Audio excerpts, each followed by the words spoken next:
ngàyនេះមាន mod មួយសម្រាប់ចែកជូនអ្នកនរគ្នាលេង survival វាគឺជា mod Wellstone mod មួយនេះអ្នកដែលដឹងហើយអាចចូលទៅក្នុង channel Telegram របស់ខ្ញុំ download បានអ្នកដែលមិនទាន់ដឹងខ្ញុំនឹងបញ្យល់ត្រួសហើយនឹងរបៀបប្រើប្រាស់វាមាន Wellstone ច្រើនខ្លាំងមែនតើវាមានទៅតាមពណ៌ដែលយើងផលិតវាមកប្រើប្រាស់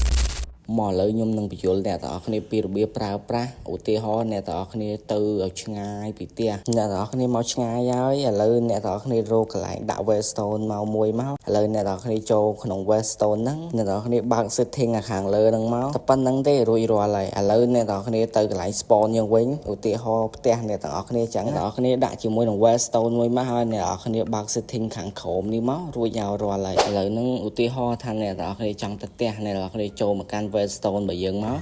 វានឹងនាំអ្នកទាំងអស់គ្នាមកដល់ផ្ទះលឿនខ្លាំងមែនតើហ្មងយើងមិនបាច់ដើរហត់ណាអ្នកទាំងអស់គ្នាចង់ទៅវិញអ្នកទាំងអស់គ្នាចូលមកកាន់ Wellstone នឹងវិញមកវានឹងនាំអ្នកទាំងអស់គ្នាទៅវិញទៅមកលឿនខ្លាំងមែនតើហើយខ្ញុំនឹងបញ្យល់អ្នកទាំងអស់គ្នាកន្លែង level នេះហេតុអ្វីបានវាកាត់ level យើង0មូលហេតុនោះគឺកន្លែងហ្នឹងគឺវាចិត្តពេកឥឡូវខ្ញុំដាក់កន្លែងនេះខ្ញុំគិតថាខ្ញុំមកឆ្ងាយឥឡូវខ្ញុំដាក់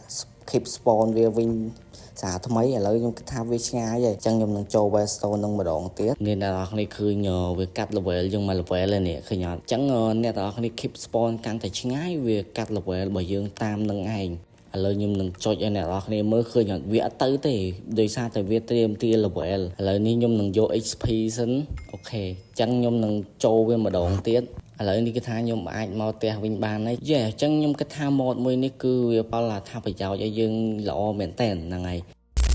របៀបក្រាបគឺងាយមែនតើអ្នកទាំងគ្នាអាចមើលបាននេះវាត្រូវការរបស់សាមញ្ញទេនេះតែខ្ញុំរីកមិនឲ្យអ្នកទាំងគ្នាក្រាបអា